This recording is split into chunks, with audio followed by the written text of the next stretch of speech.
Go.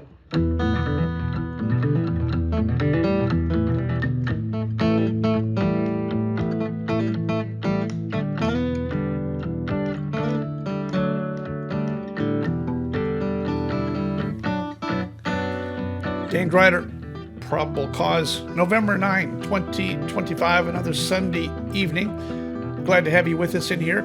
This will be a little bit shorter of a video tonight, and that's good news. We don't have quite so many accidents to talk about and a few things to catch up on. I know you're here for the thumbnail, the UPS crash up in Louisville. I do have a little bit to say about that, but keep in mind, my focus and emphasis is general aviation. I am an airline guy, and I do have an opinion, and I have a right to an opinion, so I'll include that kind of at the end here. You'll have to suffer through a little bit of this stuff, but keep in mind it's pretty short here this evening. I got a little bit of comment on the UPS crisis that occurred in Louisville here. A horrible crash, loss of approximately 15 lives. I'll read the names of the three crew members on board the UPS airplane. They were UPS 2976 Captain Richard Wartenberg, Captain Dana Diamond, and First Officer Lee Truitt. A total of about 15 dead and a horrible accident. I am going to talk just briefly about that and give you my insight as to what I think, even though it doesn't really matter. I'm not an MD-11 guy, but I do have a little bit of experience operating in the 121 world. Anyway, welcome. Glad to have you with us. Hop in the chat room, say hi, let me know where you're checking in from. Always glad to see you. A couple of housekeeping items here. First of all, reminder, our conference is coming up January 2, 3, and 4. Here's the graphic for it. And we finally have the itinerary scheduled on the speaking and the schedule and all that kind of stuff. And here it is. I'll leave the hot link to the schedule in the first comment on this video so you can take a look at it yourself. But here it is in detail, all the events and everything that's going to happen Friday, Saturday, and Sunday, the speakers, the topics, and all that kind of stuff. I apologize. It's taken us a long time to put this thing together just because we're not conference people, and we have never hosted a conference, and we haven't ever done anything like this. So I think it's going to be great. It's mostly full, and I think there's a few stragglers still about to sign up, which is totally cool. Our point on the entire conference is to have a great time, be together, break even, and celebrate the year. How is the year going to come out? I think it's going to come out at our goal, 12.0 or less. Let's take a look at this graphic. Here's what we're shooting for, 12.0, and here's the graphic. In 2019, it was 18, and we got it. In 2020, it was 17, and we hit 16.833. See, it's stair step down, 16, 15, 14. Last year, the goal was 13, and we hit 12.666. This year, for 2025, the goal is 12.0. That's 12.0 fatal accidents per month. Well, there's 12 months in the year, so 12 times 12 is 144. Currently, we're sitting at 127 as of the fatal that we just had down in Keystone Heights, Florida yesterday. And you can see that on the DTSB data site. The probable cause and the recommendation is already on there, including the in number of the airplane, the time, the location, and the Google map. Everything is already there. So good news wrapped around some bad news. Each one of these fatals is tragic. We can't get these people back, and I'm very, very sorry for all of that. But we are doing better, and that's the whole trend here. We want to see this trend sliding downward, and I'll show you the next graphic here. This is our overall trend going downward as we go on and trying to get this thing to lower all the way down here. Another point of housekeeping here. Next Saturday, November 15th, I'll be in KBNL. That's Brawell, something, South Carolina. Barnwell. They're going to kill me. Barnwell, South Carolina, KBNL. I'll be there Saturday for the day. Anybody that wants a free flight review or fly with Dan or eat lunch with Dan, send me an email and let me know. I'll be at the airport KBNL all day on Saturday, November 15th. It's free flight reviews. I'll fly with anybody in any airplane, assuming you've got an airworthy airplane, and we can go do that.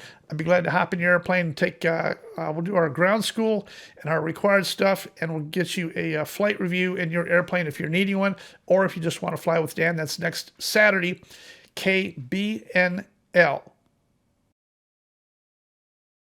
You know, we've only got a few accidents to talk about, actually 4, 1 with a good outcome, 3 with fatal outcomes. But I saw on Social Flight Live here recently, Mike Bush was on there. Mike Bush is the one of the engine experts in the mechanical A&P IA talking about fatal accidents and accidents in general. And he was talking about mixed causes, and that's an important topic here.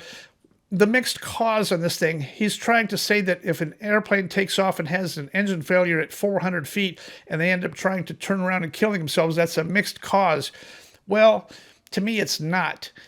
The engine failure is unfortunate, but you should be able to handle your engine failure and land at any place most of the time with a good outcome. You might damage the airplane and the airplane might be a write-off, but you should be able to undo your seatbelt, open the door, and step out. Here's that interview with Mike Bush, and he's talking about the 16,000 accidents that somebody has already studied and come up with the fact that all of them were mixed cause. You're convoluting the cause and how the pilot handled it. I don't really care about the cause. It could be the flutter valve inside the carburetor with the O-ring with a bad cure date that caused this, that caused that to happen, that caused the engine to quit. I don't really care. All I want to know is, how did you, the pilot, how did you handle it? You've got to be ready and you've got to handle it. No matter what Mother Nature hands to you, you have to be able to handle it. Let's listen to this short video clip from Mike Bush talking about mixed causes. And it turned out that of those 16,000 accidents, 99% were of mixed cause, just like you said. And you know, it's the kind of thing. It says, you know, the engine quit 30 seconds after takeoff. The pilot attempted to turn back to the runway. He got slow and he spun in. Okay, and that's a mixed cause accident. That's not a mixed cause accident. Let's go on. 4 accidents we're going to talk about. One from Washington just the other day, 358 Delta. I'll put it on the screen here. This is an airplane that was flying along, had an engine failure, did a nice job. No one was hurt when a small plane crashed in Pacific. This happened in a field right across the street from Alpac Elementary School. You can see the experimental plane ended up on the ground upside down. 2 people were on board, a 43-year-old pilot and 74-year-old passenger. They were able to get out uninjured, and there are no injuries on the ground. The pilot reported losing power and looking for a safe place to land. Did not turn it into a fatal and landed in a field, off field, no problem, and flipped the airplane upside down, and everything's good. I want to go back and visit the Mooney crash from up in New York from October 31. Turns out this was a CFI. This is a ferry flight of an airplane that had just been purchased, trying to get it down to Florida. The CFI tells us it was the impossible turn. If you look at the DTSB data sheet and the probable cause there, the CFI says the engine quit on takeoff and they tried to do the impossible turn. They tried to turn right at a very low altitude, figured out it wasn't going to work, and they ended up crashing the airplane. They should have gone straight ahead, and that's all that was. That DTSB probable cause has been updated now that the NTSB preliminary and that important statement from the CFI, it's right in there. The engine rolled back and then it failed, and he took the controls. The CFI in the right seat took the controls and turned right and tried to get back to the runway, and it did not work. Let's take a look at the next one. Is the Funk. Here's a picture of it up here in Indiana. This is an older gentleman. His name was Robert Snyder, 79 years old, November 24157. It's in a Funk.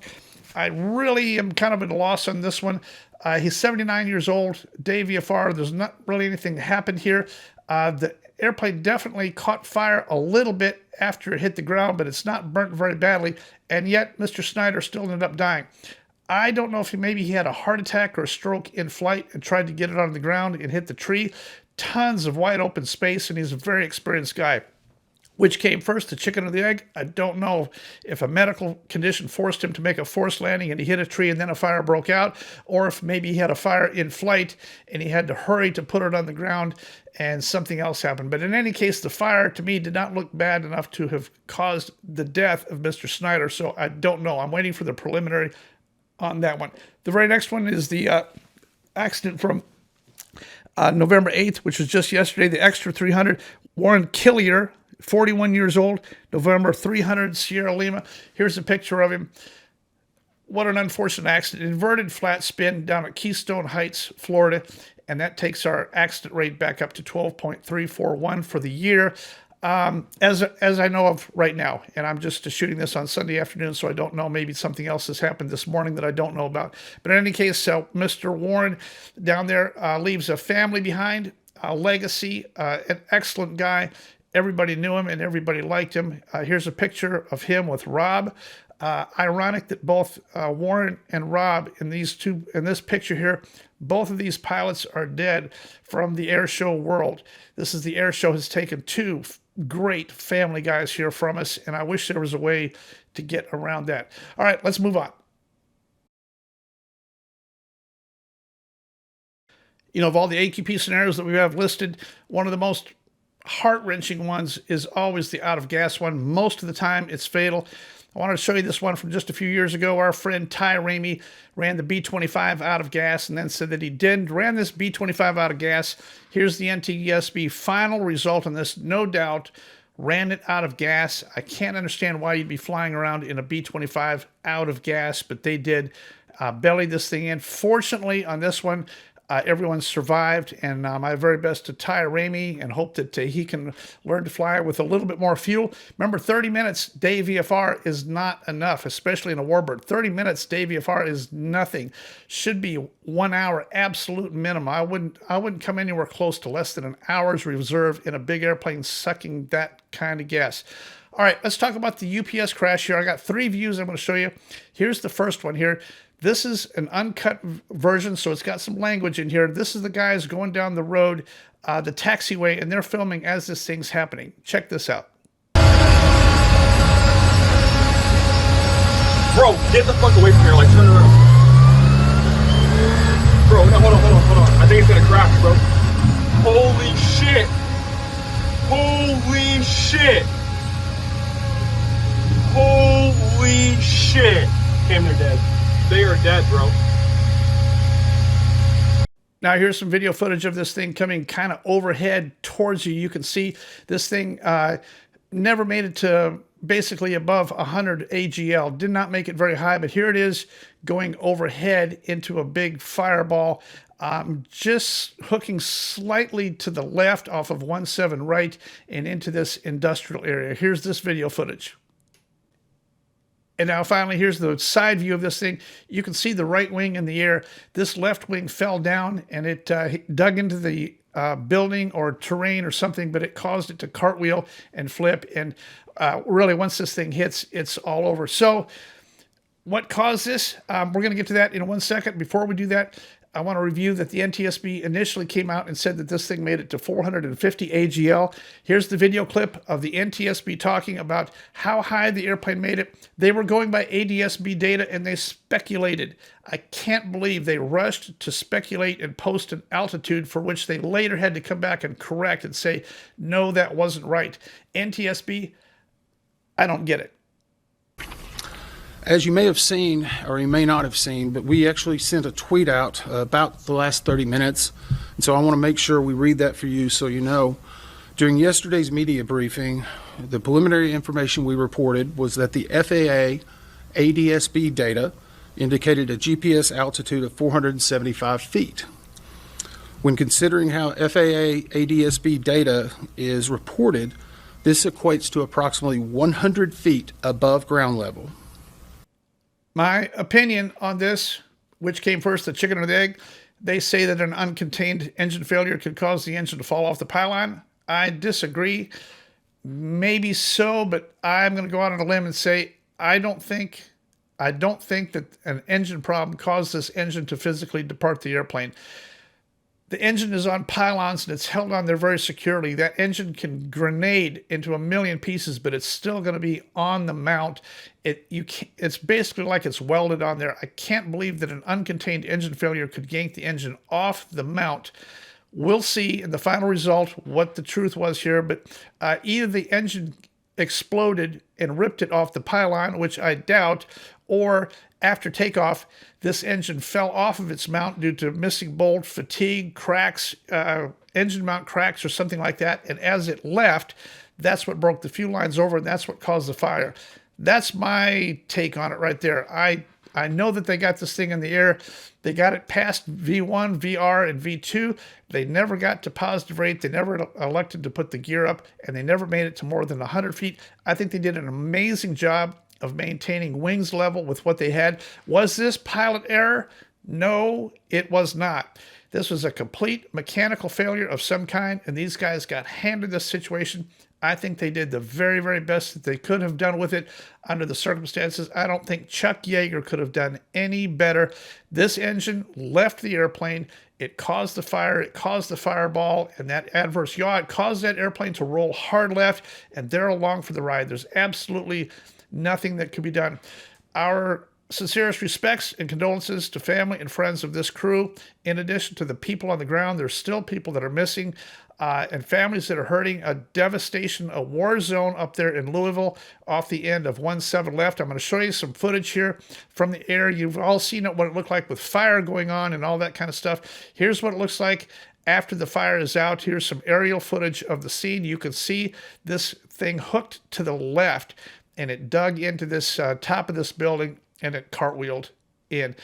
I can't tell you, I'm just not a 121 guy. I'm not an MD-11 guy. I don't have all the specifics on how that engine could have left, but I know it has happened before. Remember the American Airlines at Chicago O'Hare? The engine actually left the airplane after takeoff, and that's what caused that crash.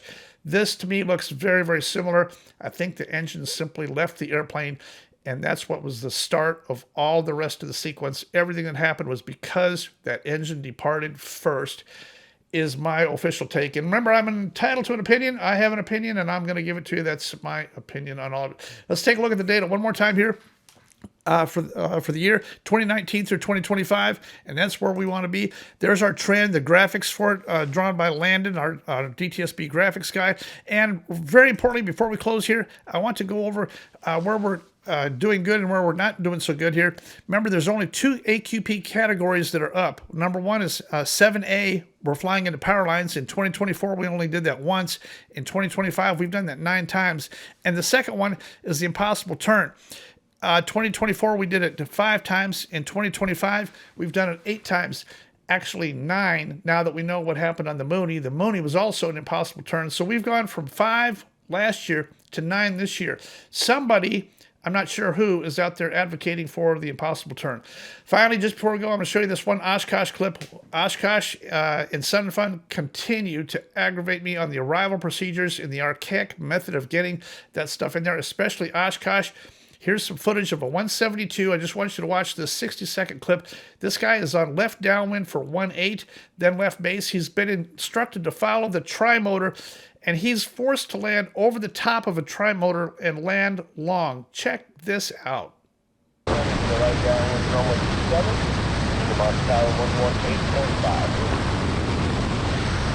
For this test, these little forward tri-motors are going to get up pretty quick at top of 2, so you can land at or after the pink dot for the Cessna. Sure to land 18 right.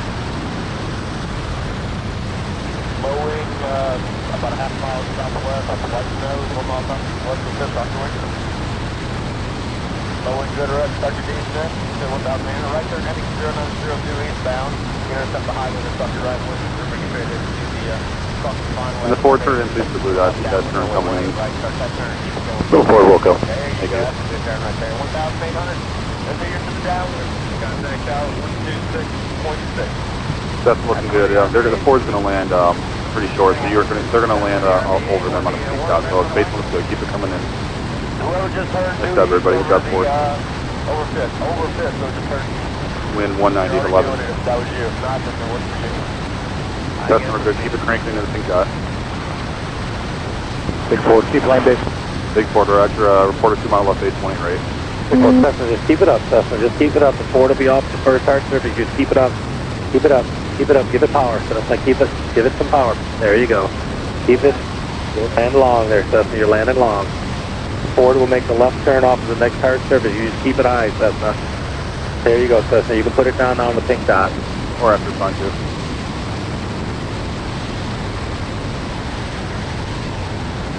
Excellent job, Cessna.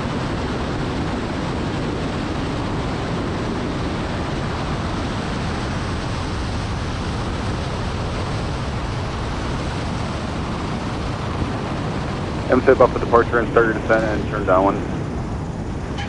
Cessna, roll out. You did an excellent job there. Excellent job.